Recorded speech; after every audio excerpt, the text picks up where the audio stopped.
నిన్న నేడు ఏకరీతిగా ఉన్న దేవా, మారని దేవా, మాకు చెందిన దేవా, ఉదయకాల సమయంలో ప్రభు దినములో ఆత్మతో సత్యముతో ఆరాధించడానికి మమ్మల్ని పాఠ సన్నిధికి తీసుకొచ్చారు. అందుకై నీకు వందనాలు చెల్లిస్తున్నాం. గడిచిపోయిన వారమంతా నీ కృపాక్షేమములు మా వెంటబడించి మమ్మల్ని రక్షించి విమోచించి భద్రపరిచి ఆశీర్వదించి ఆరోగ్యం ఇచ్చి ఆహారం ఇచ్చి మా ఆయుష్ పెంచారు. మరొక ప్రభు దినంలో మమ్మల్ని చేర్చారు. అందుకై నీకు వందనాలు చెల్లిస్తున్నాం. తండ్రి, నిన్ను ఆరాధించడానికి మేము నీ సన్నిధికి వచ్చి ఉండగా మరొకసారి మమ్మల్ని పరీక్షించండి, పరిశోధించండి, పవిత్రపరచండి, పరిశుద్ధపరచండి. నీ రక్త ప్రోక్షణ మా మీదకి తీసుకెళ్ళండి. నీకు మహిమార్థంగా, నీకు ఇష్టానుసారంగా, నీకు యోగ్యంగా మేము బ్రతికే బ్రతుకును చూపించండి. నీ మందిర ఆవరణలో నిన్ను గురించి పాడుకొని నీ మాటలు విని నిన్ను ఆరాధించి నిన్ను మహిమపరచుటకు కృప చూపించమని ప్రార్థిస్తూ వచ్చిన వారి బట్టి నీకు వందనాలు. ఇప్పుడు రావలసిన వారు కూడా సకాలంలో రావడానికి సహాయం చేయండి. మాటలు ఎంతైతే ఇస్తున్నారో అందరూ అంతటా రక్షణ పొందడానికి కృప చూపించమని ప్రార్థిస్తూ ఇచ్చిన మహాశ్రేష్టమైన సమయాన్ని బట్టి నీకు వందనాలు చెల్లిస్తూ యేసుక్రీస్తు నామములో స్తుతించి ప్రార్థించి వేడుకొంటున్నాము తండ్రి. ఆమేన్.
354 లేదా 351 క్రీస్తే సర్వాధికారి.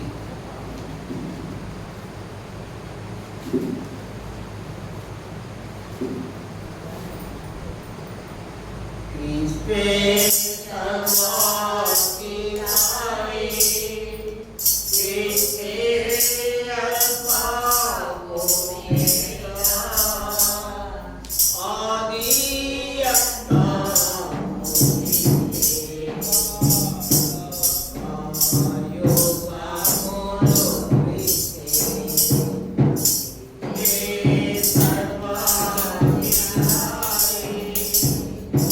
మనలా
చివరిగా పాట సంఖ్య 89. పాట సంఖ్య 89.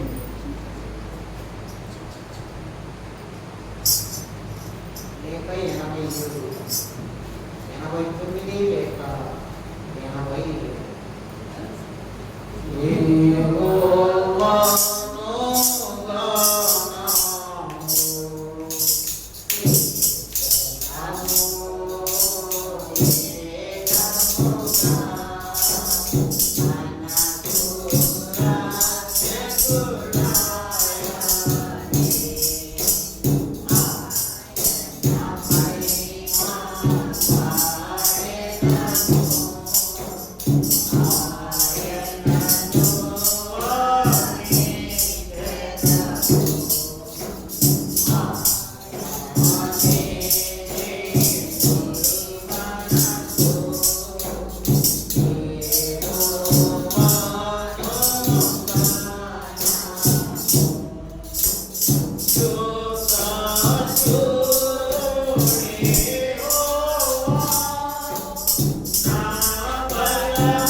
వాడు దేవాలయంలోనికి విను వారిని భిక్షమడుటకు కొందరు ప్రతి దినము వారిని శృంగారము దేవాలయపు ద్వారం వద్ద ఉంచుతూ వచ్చిరి.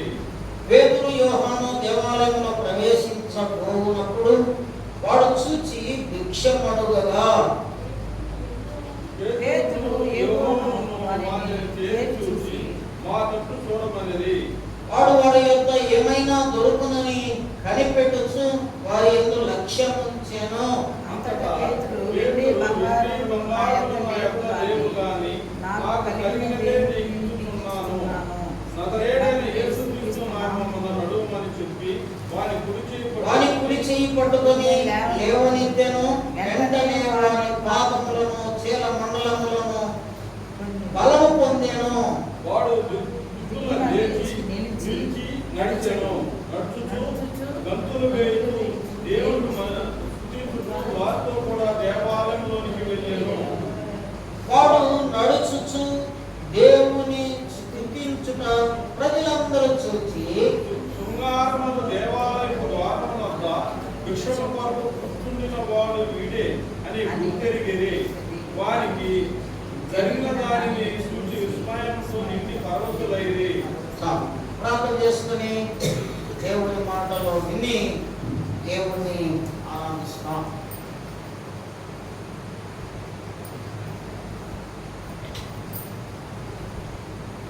కృపా కనికరము కలిగిన దేవా, మీ దేవాలయంలోనికి మేమందరం వచ్చి ఉన్నాం.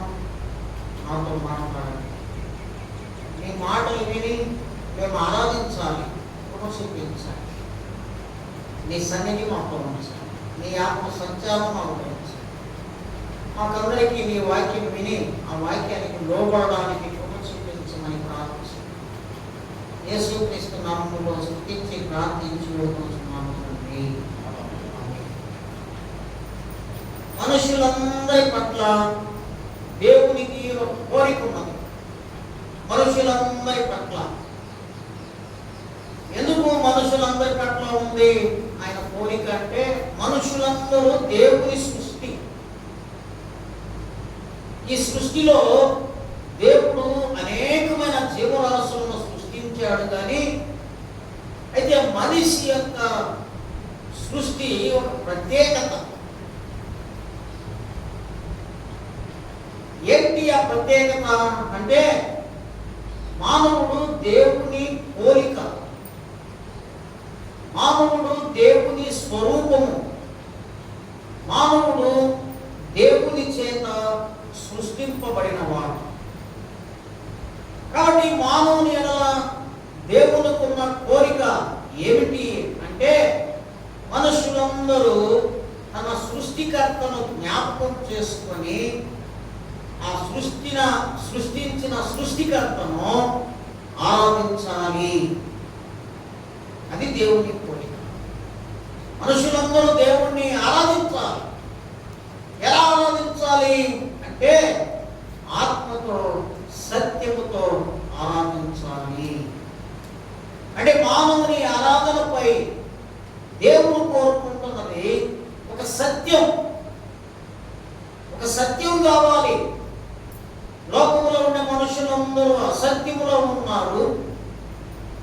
సత్యమైన దేవుణ్ణి ఎరగకుండా ఉన్నారు. ఒక సత్యములో నడుచుకోకుండా దేవునికి విరోధంగా ప్రవర్తిస్తూ దేవుడు అనుగ్రహించు మహిమను పొందలేకపోవచ్చు.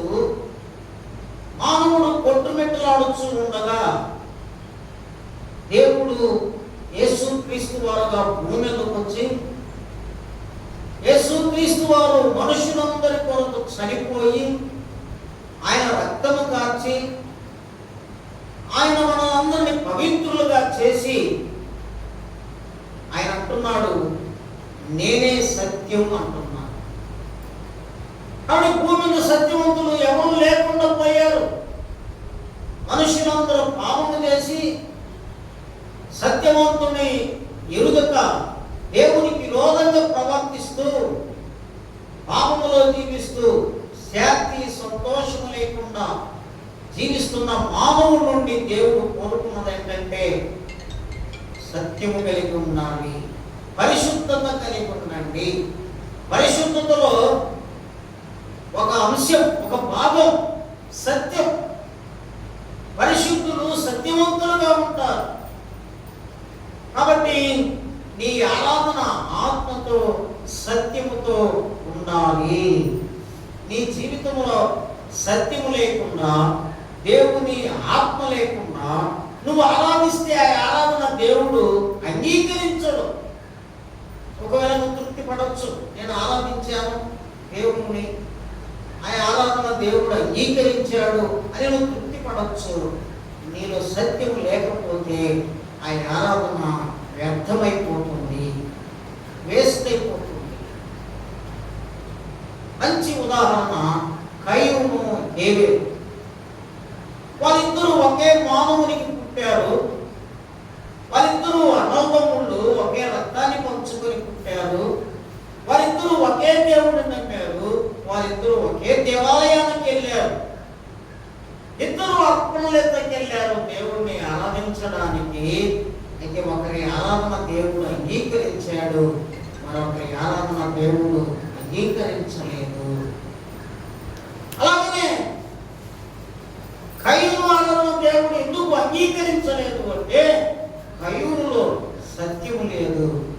కయీనులో ఎందుకు సత్యము లేదు అంటే దేవుని యందు విశ్వాసం ఉంచలేదు. దేవుని యందు విశ్వాసం ఉంచకపోతే దేవునికి లోబడలేదు. దేవుని యందు విశ్వాసం ఉంచలేదు. దేవుని యందు భయభక్తులు కలిగి జీవించలేరు. కాబట్టి దేవుడు అంటున్నాడు, మీ ఆరాధనలో ఆత్మతో సత్యముతో ఆరాధిస్తే ఆ ఆరాధన దేవుడు అంగీకరించేవాడుగా ఉంటాడు. ఎందుకు దేవుని యందు విశ్వాసం ఉంచలేకపోతున్నాం? కారణం ఏంటి?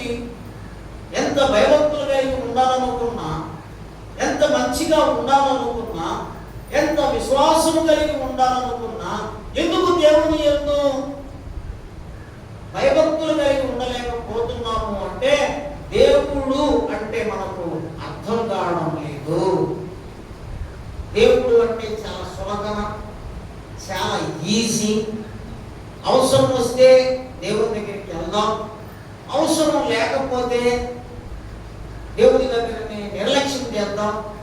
ఏమండి, మానవుని హృదయంలో దేవుడు అనే పదానికి అర్థం తెలియకుండా పోయింది.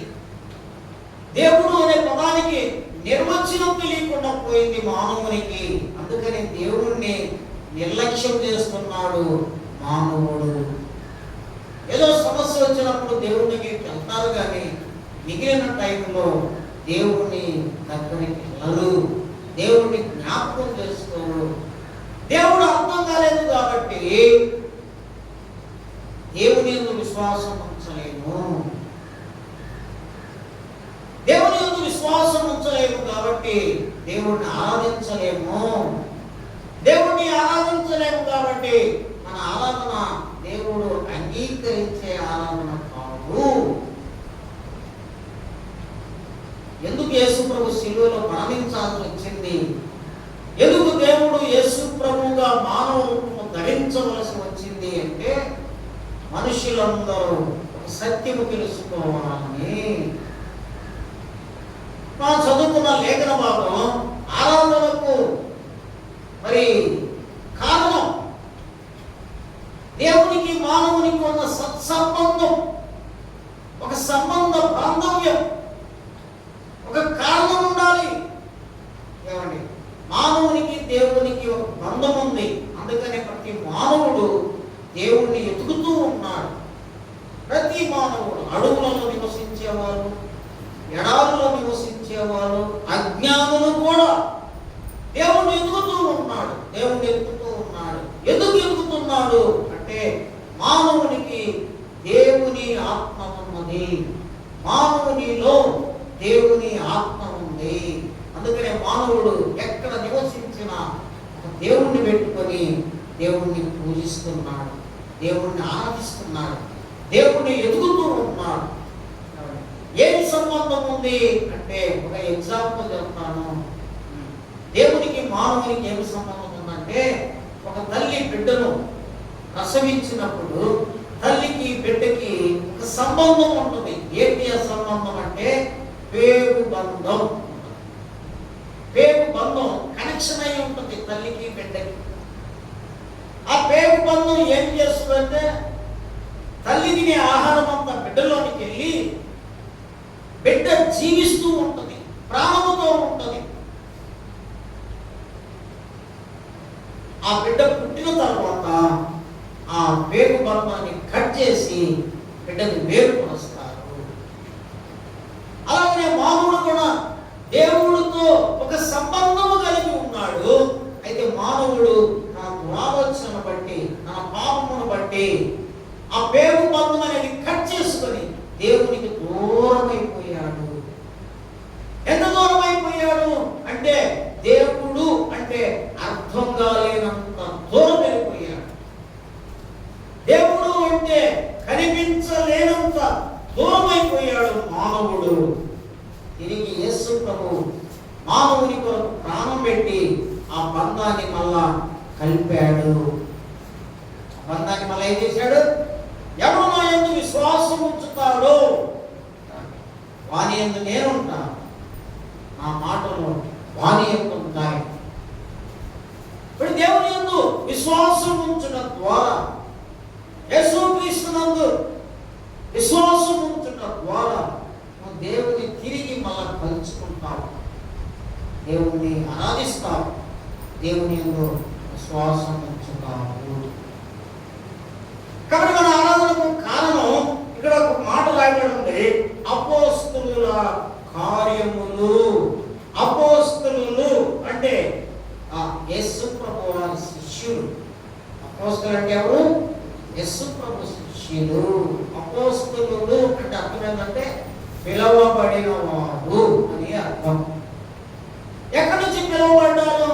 లోకములో నుంచి పిలువబడ్డారు. లోకములో దేవుడు లేని ప్రజలుగా ఉన్నారు. లోకములో విశ్వాసం అనే పదానికి తెలియని ప్రజలుగా ఉన్నారు. లోకములో దేవుడు అంటే ఎలా ఉంటాడో తెలియని ప్రజలుగా ఉన్నారు. దేవుడు లేని ప్రజలుగా ఉన్నారు. అయితే యేసు ప్రభు మరణించడం ద్వారా, ఆయన యేసు ప్రభు వారు సమాధిలో నుండి తిరిగి లేచడం ద్వారా మళ్ళా దేవుని దగ్గరకు వస్తూ ఉన్నారు అనేటువంటి వీళ్ళందరినీ దేవుడు అన్నాడు, మీరు నా ప్రజలు, నా రక్తముతో మిమ్మల్ని కొన్నాను అంటూ ఆ అపోస్తలులుగా కొంతమందిని ఎన్నుకున్నాడు. ఈ అపోస్తలుల కార్యములు అంటే అపోస్తలులు దేవుని పక్షములో నిలబడి చేసిన అద్భుత ఆశ్చర్య కార్యాలు ఈ అపోస్తలుల కార్యములు అని అంటారు. అపోస్తల కార్యములు 3వ అధ్యాయంలో అంటాడు, పగలు 3 గంటలకు ప్రార్థనా కాలమున పేతురు యోహాను దేవాలయమునకు ఎక్కి వెళ్ళుచుండగా. ఒక దినము ఏమండి, ఆ రోజుల్లో పగలు 3 గంటలకు ప్రార్థనా జరుగుతూ ఉండేవి. ప్రార్థనలు జరిగేవి దేవాలయంలో. ప్రార్థనలు జరిగేవి దేవాలయంలో జరిగేవి, దేవుని ఆలయంలో జరిగేవి. ఏమండి, ప్రార్థనా కాలమున దేవాలయమునకు ఎక్కి వెళ్ళుచుండగా, దేవాలయంలోనికి ఎక్కి వెళ్తూ ఉంటే ఆ దేవాలయం వాకిట్లో ఒక వ్యక్తి ఉన్నాడు. ఆ వ్యక్తి ఎవరు అంటే కుంటివాడు. ఎవరైతేనో పుట్టినది మొదలుకొని కుంటివాడైన ఒక మనుష్యుడు. పేరు రాయలే, వాడి పేరు రాయలే. పుట్టినది మొదలుకొని కుంటివాడు. వాడిని ఏరే వాళ్ళు ఎత్తుకొచ్చి ఆడ కూర్చొన పెట్టేవాళ్ళు వాకిట్లో. ఎందుకు అంటే వాడు భిక్షం అడుగుకోవడానికి. దేవాలయంలోనికి వెళ్ళే వారిని భిక్షం అడుక్కోవడానికి వారి బంధువులు మరియు తల్లిదండ్రులు ఎవరో కానీ ఎతకొచ్చి ఆడ పెట్టేవాళ్ళు. అలా దేవాలయం అయిపోతానే అలా వాడి ఇంటికి తీసుకెళ్ళేవాడు. అది జరుగుతూ ఉండగా ఒక దినం వచ్చింది, పేతురు యోహాను ఆ దేవాలయంలోనికి వెళుతున్నారు. ఎవరు?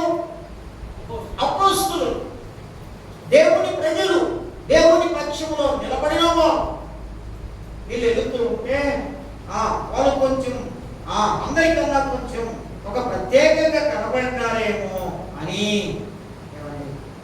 భిక్షము అడుక్కునేవాడు వాడిని చూసి భిక్షం అడిగాడు.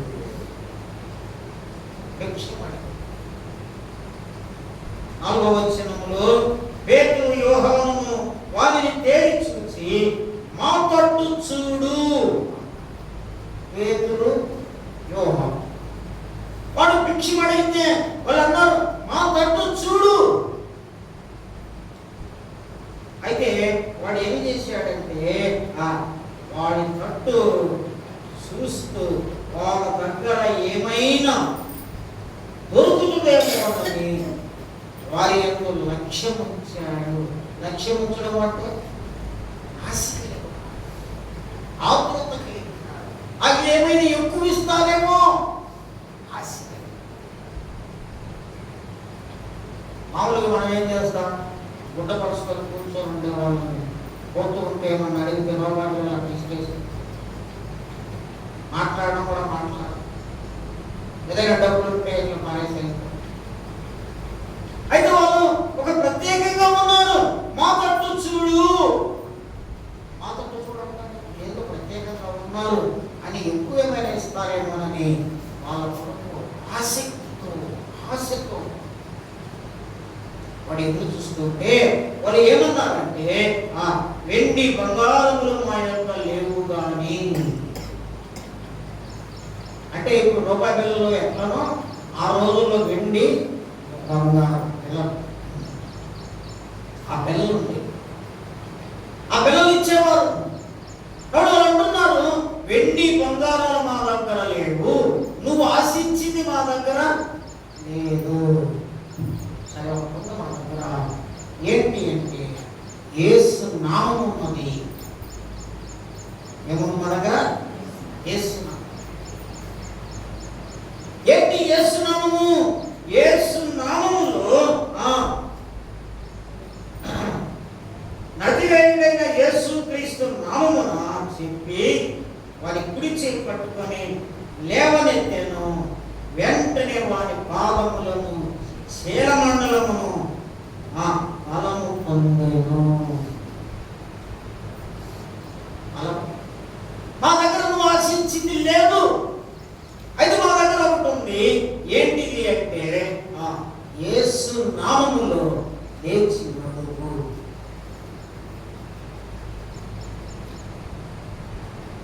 వాళ్ళు లేకపోతే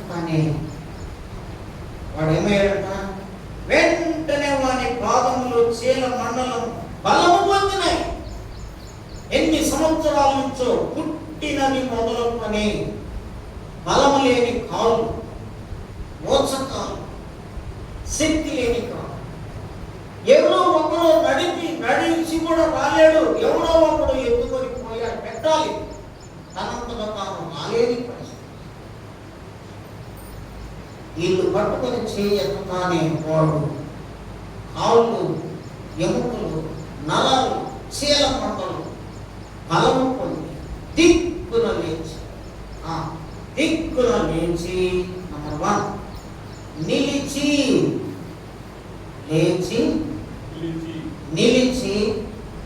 నడిచెను. 3 స్టెప్లు. లేచి నిలిచి నడుచుచు ఎక్కడికి వెళ్ళాడు? భక్తులు వేయొచ్చు, దేవుని స్తుతించుచు వారితో కూడా దేవాలయములోనికి వెళ్ళును. ఎంత ఆశ్చర్యం, ఎంత అద్భుతం! మానవ జీవితానికి అతీతమైనది. మానవుడు చేయలేనిది. ప్రియ స్నేహితులారా, అది జరిగిన స్టోరీ. అపోస్తలుల టైంలో జరిగిన స్టోరీ ఇది. దేవుడు ఎందుకు రాయించాడు? మనం ఏమి నేర్చుకోవాలి అంటే దీంట్లో ఒక పాఠం మనకు నేర్పించడానికి దేవుడు ఈ పరిశుద్ధ గ్రంథమైన బైబిల్లో ఒక పుస్తకాన్ని పెట్టాడు. పుట్టాడు. ఏం నేర్చుకోవాలి అంటే ఈ పుట్టుతోనే పుట్టివాడు ఒక పాపి అయిన మానవునికి సాదృశ్యకరంగా ఉన్నాడు. ఒక పాపి అయిన మానవుడు ఎవడు పుట్టుకతోనే పుట్టివాడు. మనుషులందరూ పుట్టుకతోనే పాపాత్ములు బైబిల్ గ్రంథం చెప్తుంది. పుట్టుకతోనే పాపులు. కొంతమంది క్రీస్తు సంఘస్థులు, క్రీస్తు సంఘస్థులు అంటారు మనుషులు పుట్టుకతోనే పాపి కాదు అంటారు. 12 సంవత్సరాలు వచ్చిన తర్వాత మానవుడికి బుద్ధి జ్ఞానం వచ్చిన తర్వాత వాడు అపాత్ముడు అవుతాడు. పుట్టుకతో వాడికి ఏమి తెలుసు? పాపానికి ప్రతిఫలం ఏమంటుంది బైబిల్ గ్రంథం? పాపం వలన వచ్చు జీతము మరణం. మరణము పాపాన్ని బట్టి వచ్చింది కదా. అట్లయితే పుట్టుకతో 12 సంవత్సరాల దాకా పాపాత్ముడు కాకపోతే చిన్నపిల్లలు తెచ్చుకోకూడదు కదా. కారణం వాళ్ళు పాపాత్ములు కాదు కదా, చచ్చిపోవడం లేదా? పుట్టి 4-5 రోజుల తర్వాత చచ్చిపోవడం లేదా? 4వ సంవత్సరం, 2వ సంవత్సరం, 3వ సంవత్సరం చచ్చిపోవడం లేదా? 5-6 సంవత్సరాలు, 12 సంవత్సరాల దాకా ఎవరు చచ్చిపోవడం లేదా? అది సాగకూడదుగా. బైబిల్ చెప్తుంది ఆది కాండంలోనే వారు బాల్యము నుండే వారి హృదయము కేవలం చెడిపోయినది. చూడమా, ఆది కాండం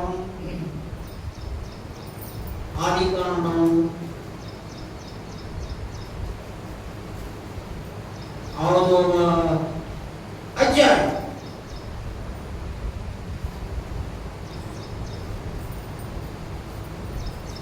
5వ వచనం. 6వ అధ్యాయం 5వ వచనం.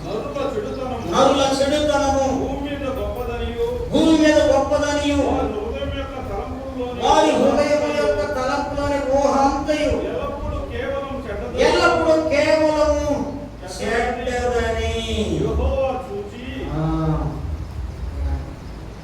ఎల్లప్పుడూ కేవలము చెడ్డదని చూచి బాల్యముండే అని వ్రాయబడింది ఈ అధ్యాయం.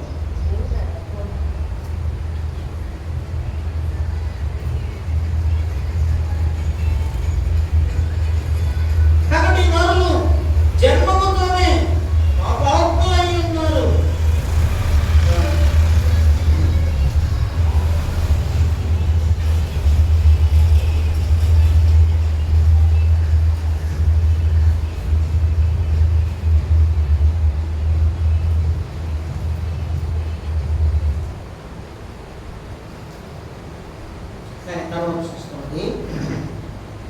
కాబట్టి మానవుడు బాల్యము నుండే పాపాత్ముడు అని దేవుడు తెలియపరుస్తూ ఉన్నాడు.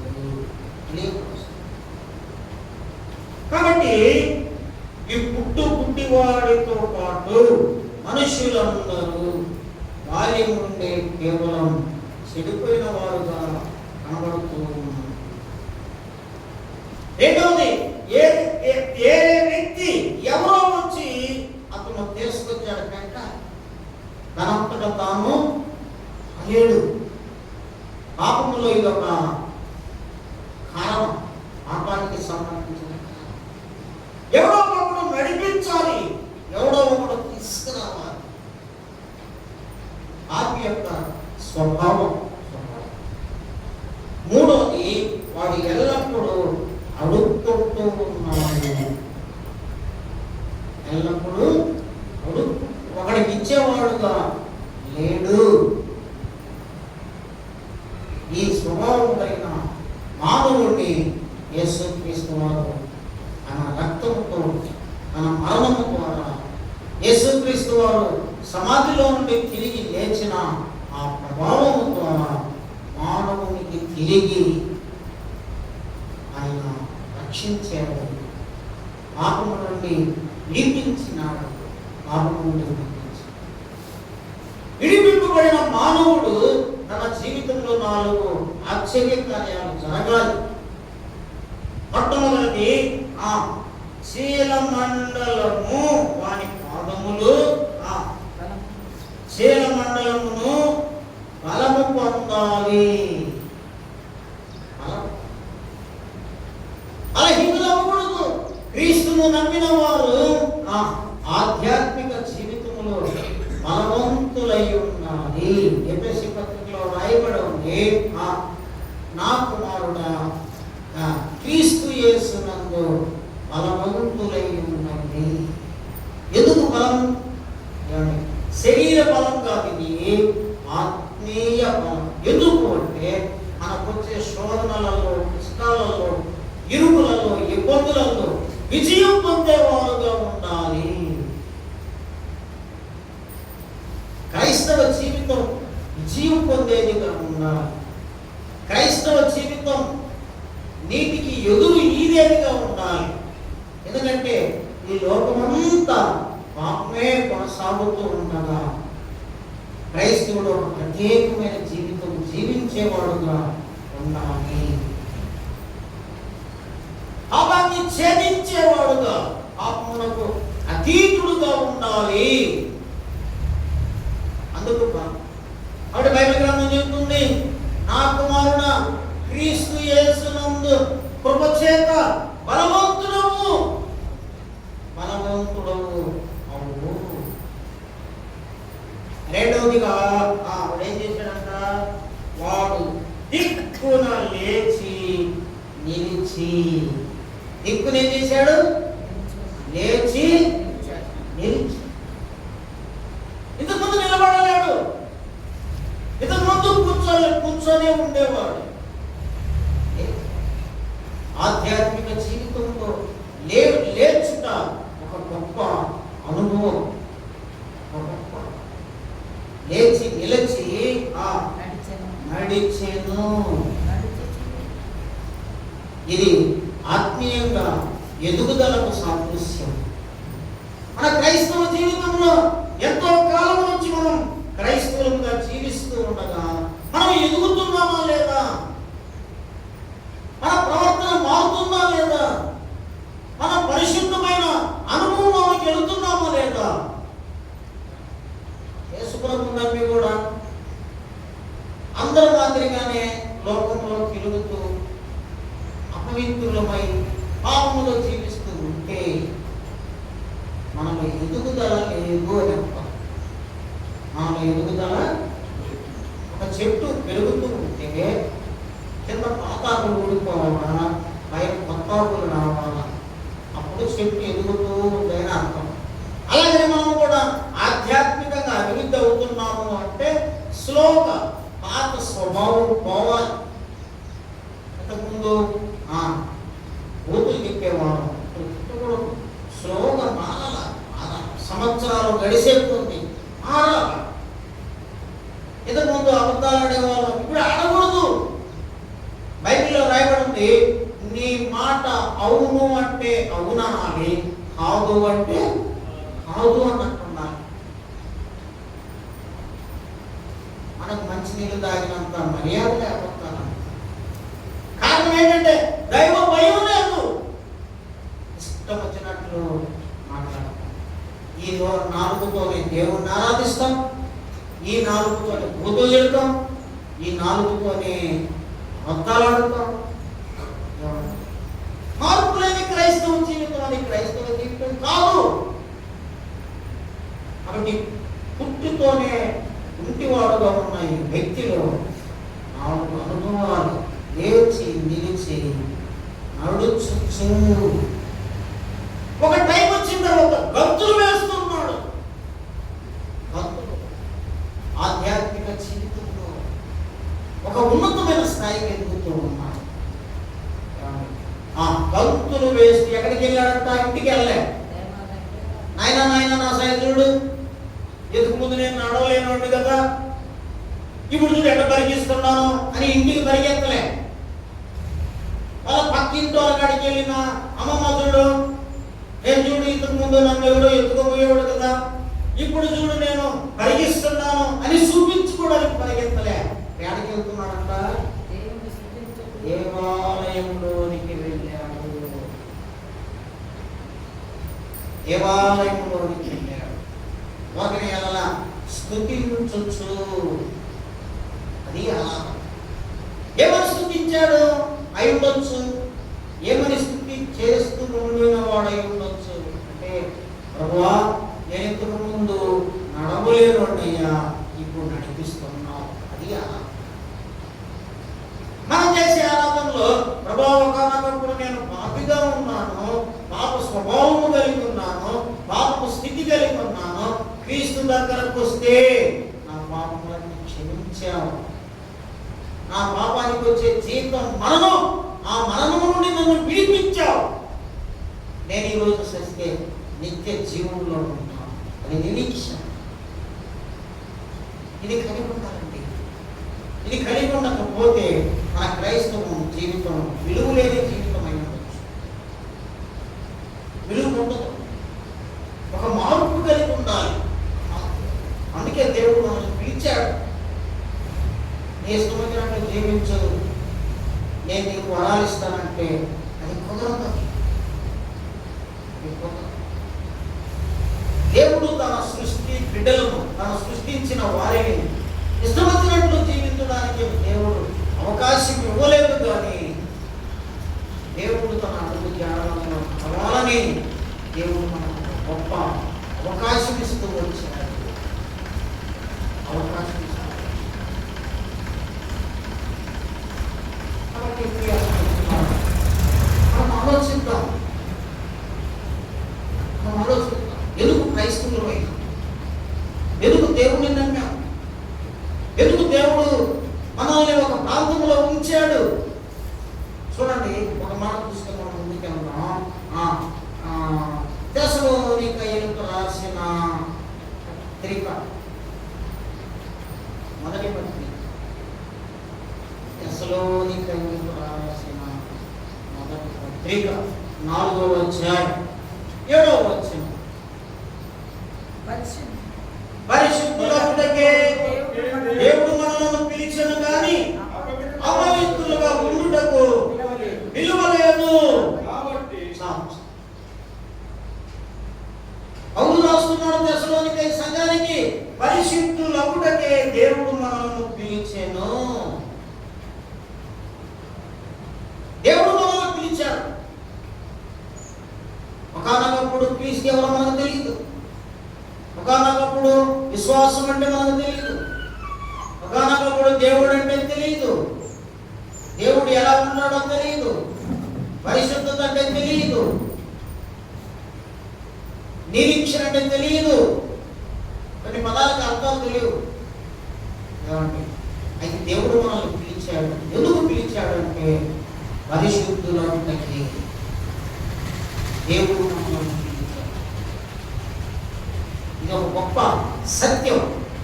క్రైస్తవ లోకం ఇది ఎరగడం లేదు. పరిశుద్ధులకుటకే దేవుడు మనల్ని పిలిచెను కానీ అపవిత్రులుగా ఉండుటకు పిలువలేదు. ఇక్కడ మన క్రైస్తవ జీవితంలో నిదానంగా పరిశుద్ధతలోనికి పెట్టాలి. కాదు, పరిశుద్ధతలోనికి వెళ్ళాలి. ఒకసారి రాదని, ఒకసారి స్లోగా భక్తి కలిగి ఉండగా, ప్రార్థన చేయగా, యేసు ప్రభువుకు దగ్గర అవుతూ ఉండగా, యేసు ప్రభు రక్తంలో మన ప్రతి పాపంలో కడుగుతూ ఉండగా, ప్రతి దినం కొంచెం కొంచెం కొంచెం కొంచెం మారి నూతన అవ్వాలి. కాబట్టి ఈ వ్యక్తి గుడ్డివాడు లేచి నడుచుచు, పరిగెత్తుచు, గంతులు వేస్తూ దేవాలయంలోనికి వెళ్ళాడు. దేవుణ్ణి స్తుతిస్తున్నాడు, దేవుణ్ణి ఆరాధిస్తున్నాడు, దేవుణ్ణి కనపరుస్తున్నాడు. దేవుణ్ణి కనపరుస్తూ ఉంటే ఒక అద్భుతం జరిగింది అక్కడ. 9వ వచనం చదవండి. అపోస్తలుల కార్యములు 3వ అధ్యాయం 9వ వచనం. వాడు గంతులు వేయచ్చు, దేవుని స్తుతించుచు వారితో కూడా దేవాలయంలోకి వెళ్ళెను. వాడు నడుచుచు దేవుని స్తుతించుట ప్రజలందరూ చూచి,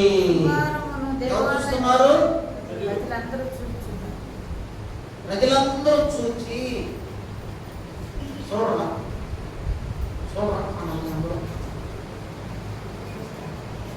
వీళ్ళేమిటి ఇంతకుముందు ఇలా ఉన్నారు, మేము ఇలా ఉన్నాము.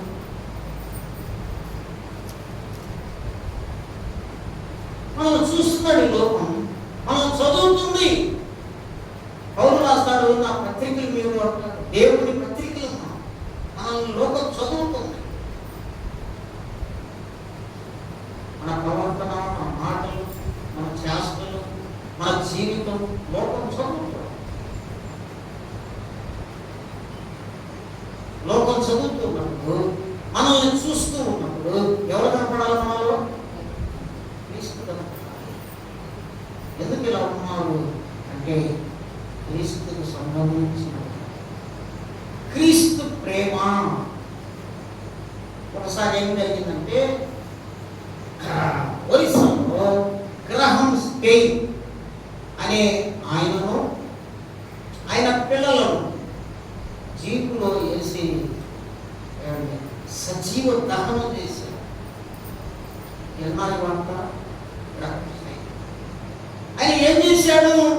ఆయన కుష్ఠరోగులు తీసుకొచ్చి ఒక ఆశ్రమం కట్టి వారికి చేతులు కాళ్ళు కడిగి వారికి మందు వేసి వారిని బాగు చేసి వారికి హాస్టల్ పెట్టి వారికి వారు చేయగలిగిన పనులు నేర్పించి వారిలో ఆడవాళ్ళకి మగవారికి పెళ్లిళ్ళు చేసి వారికి ఒక ఉద్యోగాలు ఇచ్చి ఒక మానవునిగా ఒక మనిషిగా సమాజంలో నిలబెడితే అది ఓర్వలేని వాళ్ళు ఆయన పిల్లల జీవితంలో నిద్రపోతూ ఉంటే పెట్రోల్ పోసి సజీవ దహనం చేసి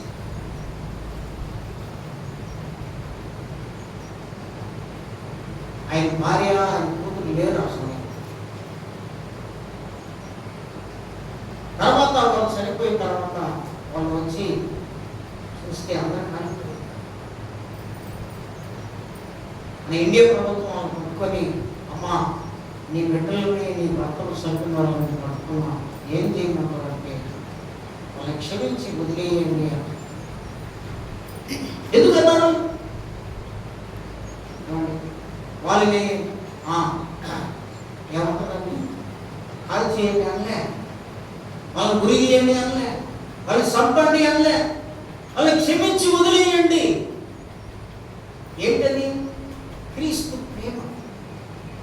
క్రీస్తు యేసుప్రభు శిలువలో వేలాడుతూ ఆయన అన్నాడు, ఆయన కొట్టిన వారిని, ఆయన చంపిన వారిని, ఆయన్ని కొరడాలతో కొట్టిన వారిని వారి గురించి చూస్తూ ఆయన అన్నాడు, తండ్రి ఏమి చేస్తున్నారో మీరు ఎరుగురు, వీరిని క్షమించు. ఆ స్వరూప్యం మన హృదయంలోనికి రావాలి, ఆ పోలిక మన హృదయంలోనికి రావాలి. బైబిల్ చెప్తుంది, నీ శత్రువుని ప్రేమించు. ఎవరు ప్రేమించాలి? సాధ్యమా? సాధ్యమా? సాధ్యం అవ్వాలని దేవుడు కోరుకుంటున్నాడు. సాధ్యం కాబట్టి లోకమంతా చూస్తుంది కుంటివాడిని. మరి వీడు మొన్నటిదాకా దేవాలయంలో కూర్చొని ఉన్నాడు కదా, దేవాలయం వాకిట్లో. ఇప్పుడేంటి? దేవాలయంలోనికి వచ్చాడు, కారణం ఏంటి?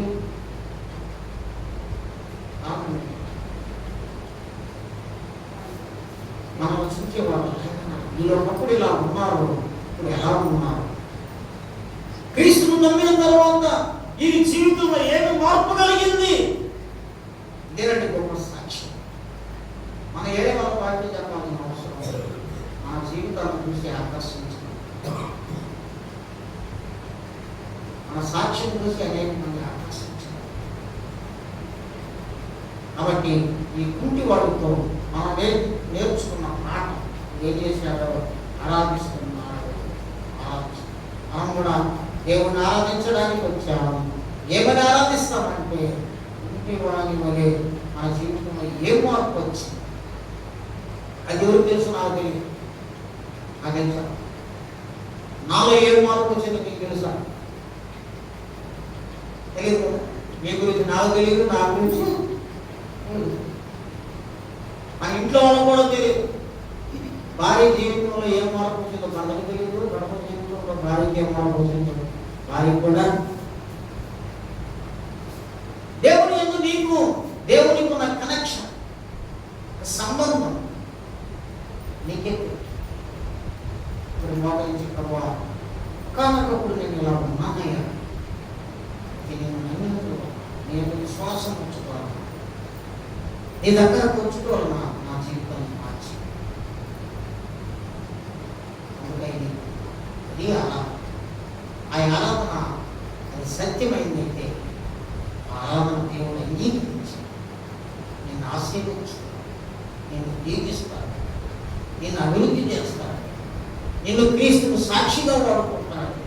శ్రమలలో, పుస్తకాలలో, ఇరుకులలో, ఇబ్బందులలో దేవుడు సహాయకుడుగా ఉన్నాడు. ఇలాంటి మార్పు లేకపోతే మనం క్రీస్తును నమ్మి లాభం లేదు, నమ్మక లాభం, క్రీస్తు దగ్గరకు వచ్చి లాభం లేదు,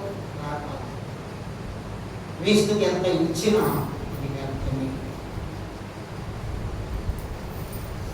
అలాంటి ఆరాధించేవాడు బాప్తిజం తీసుకు మార్పు కలిగిన వాడు అలాంటి బాప్తిజాలు తీసుకున్నవాడు అలలో మార్పు లేకుండా కొంతమంది బాప్తిజాలు ఇస్తే ఆ బాప్తిజం ఇచ్చుకోవడం నష్టమే కానీ లాభం లేదు. కాబట్టి ఉదయకాల సమయంలో దేవాలయంలోనికి వచ్చాము దేవుణ్ణి ఆరాధించడానికి. గుడ్డివాని వలే మన జీవితం మారితే మనం ఎంతో ధన్యులు. ఒకవేళ మారకపోతే దేవుడు కృపామయుడు మనకు అవకాశం ఇస్తున్నాడు. నువ్వు మారాలి, నువ్వు మారాలి. పరిశుద్ధులగుటకే దేవుడు మనల్ని పిలిచరు, కానీ పవిత్రులుగా ఉండడానికి దేవుడు మనలను ఈ అనుభవం నీలో ఉంటే ఆరాధించు. ఆరాధించిన నీవు మనలో యోగ్యంగా